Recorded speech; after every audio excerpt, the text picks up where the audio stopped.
नमस्कार, आप देख रहे हैं न्यूज़ 18 बिहार झारखंड का डिजिटल प्लेटफॉर्म। मैं हूं शुभे मिश्रा आपके साथ। देखिए, इजराइल और ईरान के बीच जो कुछ भी चल रहा है ये जग जाहिर है और लगातार इसकी चर्चा विश्व भर में की जा रही है। जो तस्वीरें हर रोज सामने आ रही हैं वो हैरान कर देने वाली है। और इसी बीच अभी एक खबर ये भी आपने सुनी होगी कि ईरान परमाणु बम बनाने की तैयारी कर रहा है। उसने ये दावा किया है कि उसके पास परमाणु बम बनाने के तमाम जो सामान है वो उपलब्ध है और इसी की मदद से वो परमाणु बम जल्द ही बना सकता है और उसका इस्तेमाल भी कर सकता है। लेकिन इन सब के बीच सवाल ये है कि क्या अमेरिका के साथ ईरान की कोई डील हो रही है, न्यूक्लियर डील कोई हो रही है या नहीं। इस पर आज हम चर्चा करेंगे और इससे कितना फायदा ईरान को मिलेगा इसकी भी जानकारी लेंगे। और इसी जानकारी को साझा करने के लिए हमारे साथ हमारे वरिष्ठ सहयोगी नीलेश जी मौजूद हैं। सीधे उनका रुख करूंगी। नीलेश जी, सबसे पहला सवाल यही है कि क्या वाकई अमेरिका और ईरान के बीच में एक न्यूक्लियर डील होने की संभावना है? क्या ऐसी कोई चर्चा हो रही है? जी, शुभी, आपका एकदम वाजिब सवाल है और इस आपकी ही नहीं पूरी दुनिया की नज़र है इस बातचीत पर। अमेरिका और ईरान के बीच जो बातचीत चल रही है, न्यूक्लियर डील जो चल रही है, जो अभी 5वें दौर पर है शुभी, उस पर जो है पूरी दुनिया की निगाहें टिकी हैं कि इसका नतीजा क्या निकलता है। तो बस इसी पर हम लोग बातचीत करें। अपने दर्शकों को बता दें, ये जो बातचीत हुई है वो इटली की राजधानी रोम में हुई है। आप रोम जानती हैं, आप रोम कितना खूबसूरत शहर है, कितना पुराना शहर है, ऐतिहासिक शहर है। उसकी खूबसूरती देखने के लिए दूर दूर से जो है लोग आते हैं, पर्यटक आते हैं। उसी शहर में अमेरिका और ईरान के जो है प्रतिनिधि बैठे और दोनों के बीच बातचीत हुई। इस बैठक में जो मिडिल ईस्ट के जो राजदूत थे डोनाल्ड ट्रंप के, स्टीव विटकॉफ, वो मौजूद थे। उसके बाद ईरान के जो विदेश मंत्री हैं अब्बास अराघाची, वो भी मौजूद थे। इसके अलावा दोनों देशों के कई राजनयिक मौजूद थे, कई जो है विशेषज्ञ मौजूद थे और दोनों के बीच जो है दोनों देशों के बीच 2 घंटे की बातचीत हुई। इसकी मध्यस्थता जो है सो ओमान कर रहा है। इससे पहले 4 दौर की बातचीत हो चुकी है, ये 5वें दौर की बातचीत थी। और इसके बाद जब ये 2 घंटे की कहा जा रहा है कि ये 2 घंटे की बातचीत हुई, उस ये 2 घंटे के दौरान दोनों देशों के प्रतिनिधि आमने सामने भी बैठे। इसके अलावा दोनों देश जो है अलग अलग कमरे में बैठे और उन्होंने अपनी बात जो है ओमान के दूत को बताई और ओमान के दूत ने जो है दोनों देशों के बीच जो है वो सब चीज़ साझा की। और अब जब जो दोनों देशों के जो प्रतिनिधि हैं जब बातचीत करके बाहर निकले तो उनका जो है रुख सकारात्मक दिखा।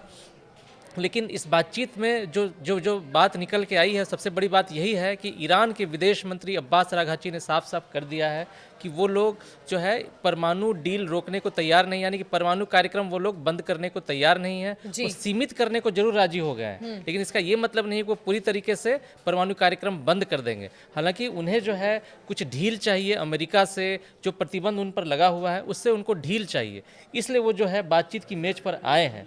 लेकिन इसका मतलब ये नहीं है कि ईरान झुक गया है। ईरान के विदेश मंत्री ने साफ कर दिया है कि ईरान का जो परमाणु कार्यक्रम है वो उसकी ऊर्जा ज़रूरतों को पूरा करने के लिए है, वो उसको एक सीमित हद तक करेंगे। उस पर अगर अमेरिका बातचीत को राजी होगा तो वो अपने परमाणु कार्यक्रम को एक सीमित जरूर कर देंगे, लेकिन बंद नहीं करेंगे। हम सर आपको रोकना चाहूँगी, क्या हम इससे ये समझे कि अमेरिका इजराइल के खिलाफ हो गया है? क्योंकि इजराइल के 2 जो दूत थे वो अभी अभी हाल में अमेरिका में मारे गए। अमेरिका ने कहा कि हम उन्हें ढूंढ निकालेंगे, खोज निकालेंगे, जांच की जाएगी, कार्रवाई की जाएगी, और इधर न्यूक्लियर डील ईरान से की जा रही है। तो ये पूरा मामला क्या है? जी, आप सही कह रही हैं शुभी।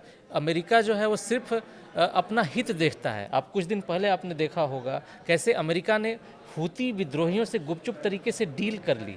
ये वही हूती विद्रोही हैं जिनसे जो है इजराइल जंग लड़ रहा है। ये यही हूती विद्रोही हैं जो इजराइल के जो है जहाज़ों को निशाना बना रहे हैं। ये यही हूती विद्रोही हैं जो अमेरिका के शिप्स को निशाना बनाते रहे हैं। तो अमेरिका ने अपने शिप को बचाने के लिए हूती विद्रोहियों से डील कर ली और उसका जो है उन्होंने इजराइल को भी जानकारी नहीं दी। यानी अमेरिका इतना स्वार्थी है कि अपने लिए जो कुछ भी बल पड़ेगा वो करेगा, चाहे किसी भी देश के साथ क्यों ना जाना पड़े, चाहे कैसी भी परिस्थिति क्यों ना हो। जी, यही तो हमने यही देखा कि अमेरिका को सबसे ज़्यादा अपना हित प्यारा है, इसलिए चाहे वो इजराइल जैसा उसका दोस्त ही क्यों ना हो।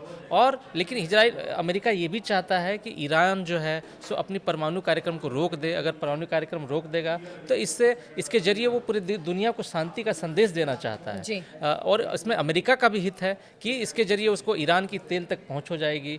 ईरान को जो उस पर प्रतिबंध लगा है, अमेरिका ने जो प्रतिबंध लगाया है, वो प्रतिबंध से ढील मिल जाएगी। तो इससे फ़ायदा अमेरिका को भी होगा और ईरान को भी होगा, क्योंकि आप जानती हैं शुभी, ईरान की जो अर्थव्यवस्था है पूरी तरह से तेल पर आधारित अर्थव्यवस्था है। तेल के जरिए ही जो है उसका व्यापार चलता है। हाँ, लेकिन जब से उसने परमाणु कार्यक्रम शुरू किया है उस पर बहुत सारा प्रतिबंध लग गया है और उसका व्यापार रुक गया है। पूरे देश से, पूरे विदेश के बहुत सारे देशों से वो नहीं कर सकता है।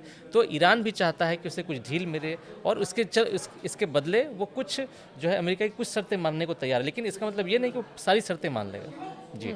लेकिन हम आपसे ये भी जानना चाहेंगे सर कि ईरान की तरफ से ये जो न्यूक्लियर डील की जा रही है, क्या वाकई ये सारे जो प्लानिंग्स हैं, जो सारी चीज़ें की जा रही है, वो सिर्फ़ और सिर्फ इजराइल के ऊपर कब्ज़ा करने के लिए, गाज़ा पट्टी पे कब्ज़ा करने के लिए, क्या उसी न्यूक्लियर बम का इस्तेमाल कर वो इजराइल पर हमला करेंगे?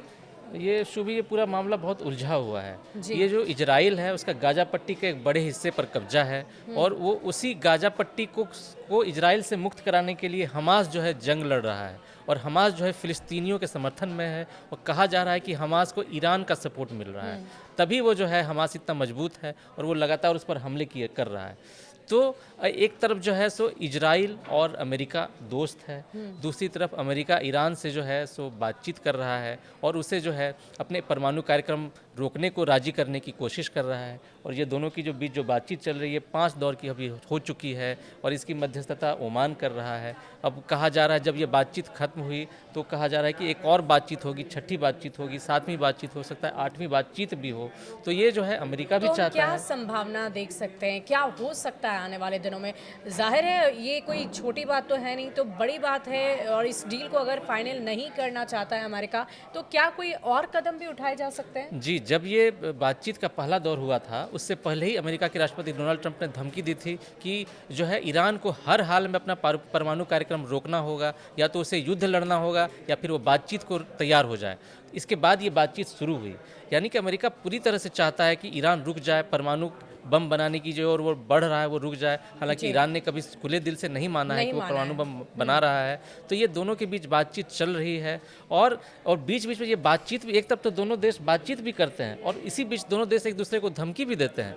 ईरान के जो सर्वोच्च नेता हैं अयातुल्ला अली खोमेनी, उन्होंने कुछ दिन पहले धमकी दी थी कि उन्हें इस पर कोई भरोसा नहीं, अमेरिका पर कोई भरोसा नहीं है। वो अमेरिका की जो बातचीत चल रही है उस पर भी उन्हें यानी कोई, कि ईरान बहुत बच कर अपनी राहों को आगे बढ़ाता हुआ नजर आ रहा है, अपने लिए रास्ते बनाता नजर आ रहा है। ईरान तो है वो अपनी देश की जो है ऊर्जा ज़रूरतें पूरे करना चाहता है, इसके बदले वो जो है कुछ ढील भी चाहता है और वो ये भी चाहता है कि उसका परमाणु कार्यक्रम भी चलता रहे जिस रफ्तार से चल रहा है, जिस रफ्तार से चल रहा है। और अमेरिका जो है वो चाहता है कि उससे जो खबर मिली है, अमेरिका की जो खबर मिली है कि वो ईरान परमाणु बम बना रहा है, तो अमेरिका भी चाहता है कि वो निरस्त्रीकरण हो ईरान का। जी।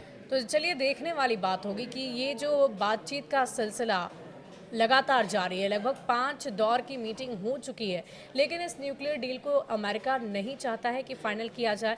लेकिन इन सब के बीच ईरान हर रोज़ जद्दोजहद कर रहा है, अपने निजी संसाधनों के उपयोग से वो चाहता है कि वो परमाणु बम बनाए और उसका इस्तेमाल भी आने वाले दिनों में किया जा सके। लेकिन इस पूरी खबर को लेकर आपकी क्या राय है, हमें कमेंट सेक्शन में लिखकर आप ज़रूर बताइएगा। क्या वाकई ये न्यूक्लियर डील फाइनल होनी चाहिए या नहीं? आपको क्या लगता है कि आने वाले भविष्य में इसका बड़ा नुकसान इजराइल को झेलना पड़ेगा या नहीं? ये भी लिखकर हमें ज़रूर बताइएगा। बहुत बहुत शुक्रिया आपका।